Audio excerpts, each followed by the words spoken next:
Bonjour Régis Le Sommier. Bonjour. Vous êtes le directeur adjoint de la rédaction de Paris Match, grand reporter. Vous naviguez dans le monde, les conflits, Irak, Afghanistan, Syrie.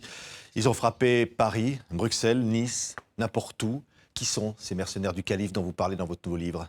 Alors, il y a plusieurs profils. En général, ce sont effectivement des gens qui sont nés ici, pour la plupart, en Belgique ou en France. Là, je me concentre spécialement sur ceux qui ont commis le 13 novembre et le 22 mars, puisque c'est la même cellule, une cellule bruxelloise à la base. Mais j'explore aussi les autres attentats, évidemment Nice, évidemment Saint-Étienne-du-Rouvray. Comment, un petit peu, si vous voulez, moi j'ai cherché à raconter comment le conflit moyen-oriental a son écho chez nous et comment il va puiser des gens pour le faire venir là-bas et qui vont retourner. C'est un petit peu ces passerelles, c'est ces zones d'ombre qu'on ne comprend pas toujours. Pourquoi fait-on le voyage vers le Cham, donc vers le Levant, la Syrie ?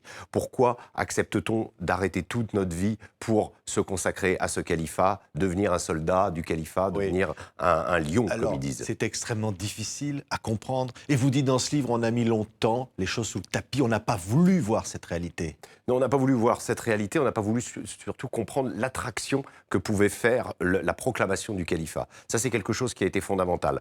La plupart des musulmans n'ont pas cru au message d'Abou Bakr al-Baghdadi quand il leur a dit « Voilà, je décrète ce califat entre la Syrie et l'Irak, je crée cette terre de l'islam, venez me rejoindre ». Mais un petit nombre y a cru. Et ça faisait très longtemps qu'on n'avait pas, depuis 1928, proclamé un califat. Donc, depuis la fin de l'Empire ottoman, finalement. Et ça a donné un déclencheur. Un peu à la manière dont, quand Ben Laden, lui, a fait ses camps, ce qu'on appelait la tanière du lion, avant 2001, en Afghanistan, eh bien, un certain nombre de radicaux se sont dit « c'est là, c'est le nouveau djihad, il faut que j'y aille ». Et la puissance d'attraction du califat actuel est encore bien supérieure à celle qu'avait obtenue Ben Laden. Regardez, pour les Français, en 12 ans de guerre en Afghanistan, une cinquantaine de Français sont venus rejoindre Ben Laden pour le califat. Pour l'État islamique, en même pas 2-3 ans, on a eu plus d'1 millier de Français de volontaires. Et aujourd'hui, il y en aurait entre 300 et 400 encore à combattre. Qui sont ces hommes que Daesh envoie sur le sol, en France, en Belgique ou ailleurs? Vous dites, ils fument souvent, ils font la fête parfois, ils trafiquent. Alors ça a été, ils ont pour la plupart un passé de délinquants, mais pas tous. Prenez par exemple l'artificier de la cellule du 13 novembre et du 22 mars. Najim Lachraoui, par exemple, est quelqu'un de parfaitement intégré. Il fait des études supérieures. Son frère, d'ailleurs, était dans l'équipe de taekwondo belge aux Jeux Olympiques de Rio cette année. Sa famille n'a jamais eu aucun problème. Même Abdelhamid Abaoud, quelque part, son père a 2 magasins, possède 2 magasins à Molenbeek. Il emploie son fils. Il l'envoie d'ailleurs dans des bonnes écoles à Bruxelles. Donc le profil du délinquant, ça reste quand même une nébuleuse, ça reste quand même Molenbeek, la base arrière. Molenbeek, c'est-à-dire une population d'environ 70 000 habitants, 40 000 originaires du Rif marocain, donc qui parlent un petit peu le même dialecte. Il y a quand même l'idée d'un communautarisme très fort et de liens très très forts liés à l'enfance et liés quelque part aussi à la délinquance. C'est-à-dire quand on a fait des séjours en prison, on se connaît mieux, on a établi des liens forts et ça va beaucoup servir dans le djihad. Il y a aussi une chose très intéressante, c'est qu'un certain nombre d'entre eux vont mettre à profil leur passé de délinquants ou même leur passé de grands bandits. Prenez par exemple le frère El Bakraoui,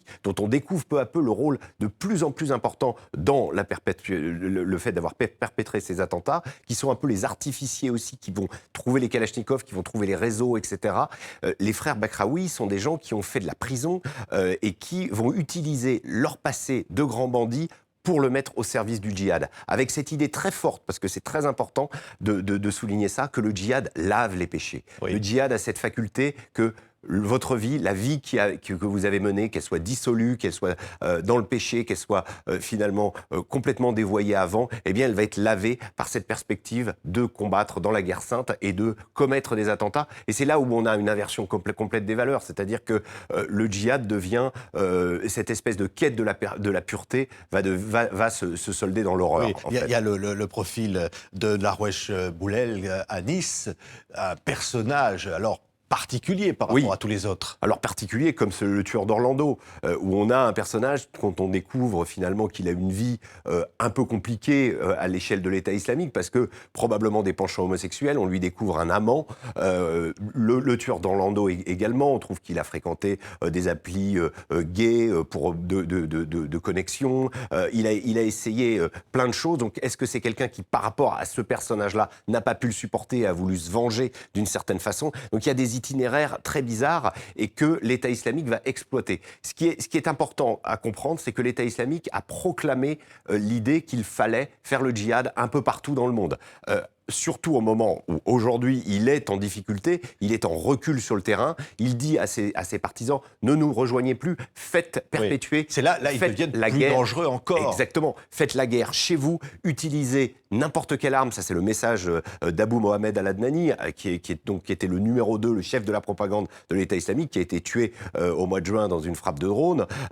Donc c'est un message très fort parce que ça veut dire, et regardons la phraséologie, encore une fois, tout est écrit, l'État islamique dit, quand il revendique un attentat ou quand un attentat a été commis et qu'il dit « c'est à nous », il dit « il a répondu à l'appel ». Donc l'appel, il est là, il faut le saisir. Et c'est ça qui rend l'idéologie particulièrement difficile à maîtriser, notamment vis-à-vis pour les services de renseignement, pour les autorités. C'est comment déterminer qu'un individu ne va pas agir demain ou après-demain. Comment savoir quand un individu, notamment isolé, va se décider à passer à l'action. La présence des femmes parmi ces djihadistes. Alors, il y a le cas particulier de Aïd Boulassen, qui va mourir à Saint-Denis. Vous dites, elle aurait plus rêvé de faire la couverture de Closer que de mourir en martyr. Oui, alors, Asna Aïd Boulassen, elle est très particulière parce que on la voit ici, donc, avec son niqab. Mais en réalité, c'est une jeune fille qui a passé sa vie de foyer en foyer. Elle a essayé de se réintégrer. Elle a connu une vie misérable. Vraiment, elle, c'était la cousine d'Abaoud. Ils se connaissaient depuis leur âge de 16 ans. Enfin,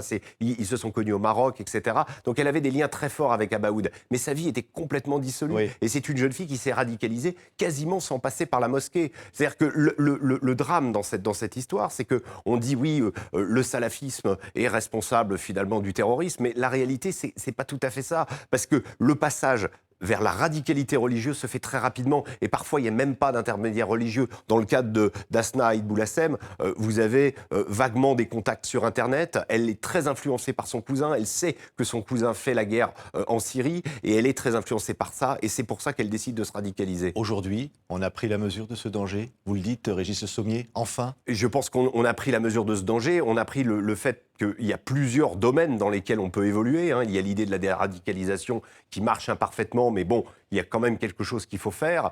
Il y a l'idée aussi peut-être qu'il faut donner plus d'espoir. C'est pas évident de le faire dans nos sociétés. Et puis il y a aussi le volet militaire, où enfin la puissance d'attraction de l'État islamique est liée au fait qu'il a décrété ce califat. Si ce califat disparaît, l'État islamique reviendra comme Al-Qaïda. Ça s'appelle Les Mercenaires du Calife. C'est passionnant. C'est publié aux éditions de La Martinière. Merci d'avoir été notre invité.